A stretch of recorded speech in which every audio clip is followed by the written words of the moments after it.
Il a pactisé avec les démons pour contrôler son église. La pluie tombait violemment sur les rues sombres de la ville. Samuel marchait seul avec une vieille Bible serrée contre sa poitrine.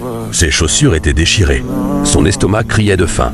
Chaque jour, il prêchait dans les marchés, devant les bars, au bord des routes poussiéreuses. Mais personne ne l'écoutait. Les gens se moquaient de lui. Regardez ce pasteur pauvre. Parfois même, des enfants lui lançaient des pierres pendant qu'il priait. Samuel rentrait toujours humilié dans sa petite église presque vide. Le toit fuyait quand il pleuvait. Les chaises étaient cassées. Même les ventilateurs ne fonctionnaient plus. Pourtant, chaque nuit, Samuel priait jusqu'au matin. « Seigneur, pourquoi je souffre autant? Pourquoi les autres pasteurs deviennent riches pendant que moi je n'ai rien? Je veux réussir. Je veux sortir de cette misère. » Mais rien ne changeait.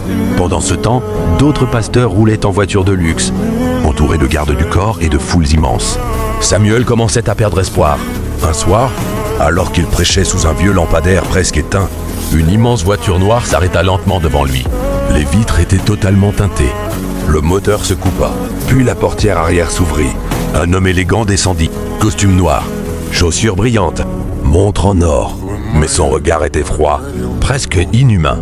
Il observa Samuel quelques secondes avant de sourire. « Tu souffres beaucoup, n'est-ce pas ?» Samuel resta silencieux.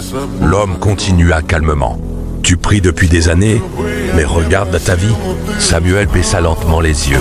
L'homme s'approcha encore. « Et si je te donnais la richesse, le pouvoir, des milliers de fidèles, des miracles et une autorité que personne ne pourra contester ?»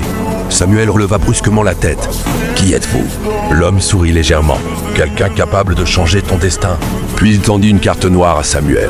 Avant de remonter dans la voiture, il murmura « Chaque pouvoir a un prix. » La voiture disparut dans la nuit. Pendant plusieurs jours, Samuel essaya d'oublier cette rencontre. Mais chaque fois qu'il priait, la même voix revenait dans sa tête. « Tu veux rester pauvre toute ta vie ?» Puis un soir, sa mère tomba gravement malade. Samuel n'avait même pas l'argent pour acheter ses médicaments. Il tomba à genoux dans son église vide et se mit à pleurer. « Seigneur, aide-moi !» Soudain, les lumières s'éteignirent. Le silence devint lourd. Puis une voix murmura dans l'obscurité. « Nous pouvons encore te sauver. » Samuel releva brusquement la tête.